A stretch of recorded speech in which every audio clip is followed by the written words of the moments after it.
ऋग्वेद में सुदर्शन चक्र का वर्णन भगवान विष्णु के प्रतीक और समय के चक्र के रूप में किया गया है।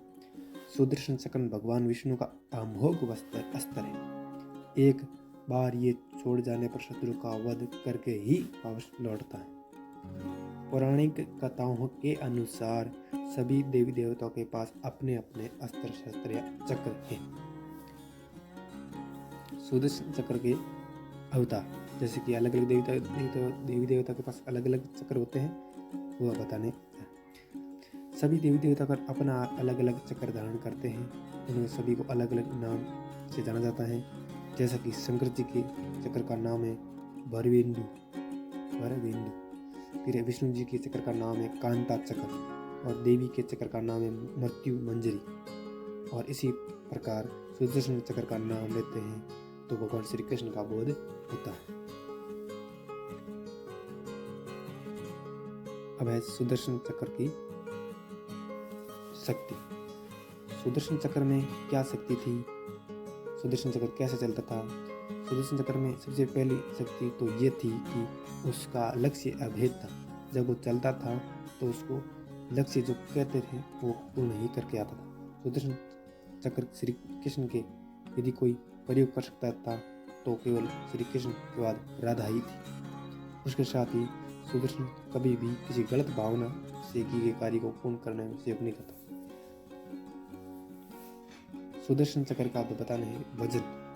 इसका वजन 2200 किलो माना जाता है। यह गोलाकार अस्त्र है जो आकार में लगभग 12 से 30 सेंटीमीटर व्यास का है। सुदर्शन चक्र में 2 पंक्तियों में लाखों कीलें विपरीत दिशा में चलती है। कुछ विपरीत कुछ सही दिशा में चलती है तो कुछ विपरीत दिशा में चलती है, जो इस प्रकार दांतेदार किनारे वाली होती है। जो ब्लेड पत्ती होती है उसके अंदर माना जाता है कि ब्रह्मास्त्र से भी कई गुना ज्यादा ताकतवर है। सुदर्शन क्या था? भगवान विष्णु और श्री कृष्ण ने इस चक्र से अनेक असुर, दानव, दैत्य और राक्षसों का वध किया था। श्री कृष्ण को सुदर्शन कौन देता है? अब बात आती है श्री कृष्ण को सुदर्शन कौन देता है। श्री कृष्ण पहले तो शिक्षा प्राप्त करते हैं, उसके बाद उसको श्री कृष्ण को सुदर्शन देने वाले परशुराम, जो क्षत्रिय विनाशक थे, उन्होंने दिया था। इस प्रकार श्री कृष्ण को सुदर्शन चक्र की प्राप्ति होती है। परशुराम ने श्री कृष्ण को उचित मंत्र उपदेश से दीक्षित करने के बाद ही महान हथियार सौंपा था। यह इसलिए दिया गया था क्योंकि इसका उपयोग केवल वही कर सकता है जो इस दुनिया में कोई नहीं संभाल सकता। कृष्ण के बाद सुदर्शन चक्र का क्या हुआ? ऐसा कहा जाता है कि कृष्ण मानव रूप में विष्णु के अवतार थे और इसी प्रकार कृष्ण के पास अत्यावश्यक में उसका उपयोग करने का अधिकार और शक्ति थी। उन्हें कई बार उसका उपयोग किया गया और उसके जाने के बाद हथियार भी उनके साथ चले गए। ये अब नश्वर संसार में नहीं था। ये सुदर्शन चक्र कितना बड़ा था?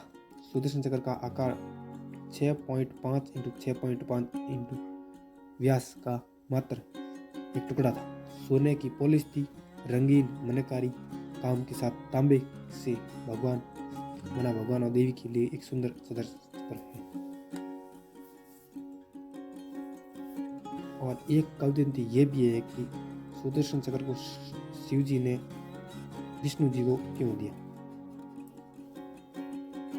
जब श्री विष्णु ने असुरों के वध के लिए भगवान शिव की तपस्या की थी, तब शिव तुरंत अपनी तपस्या से उठे और विष्णु की भक्ति के लिए उनकी प्रशंसा की। भगवान को असुरों के खिलाफ लड़ाई जीतने में मदद करने के लिए शिव ने उन्हें प्रतिद्वंदी को 2 टुकड़ों में काटने की शक्ति वाला एक सुदर्शन चक्र उपहार में दिया था। यह था श्री कृष्ण के सुदर्शन चक्र की कहानी। और अगले वीडियो में हम बताए जाएंगे इसी की और श्री कृष्ण के बारे में महत्वपूर्ण कहानी।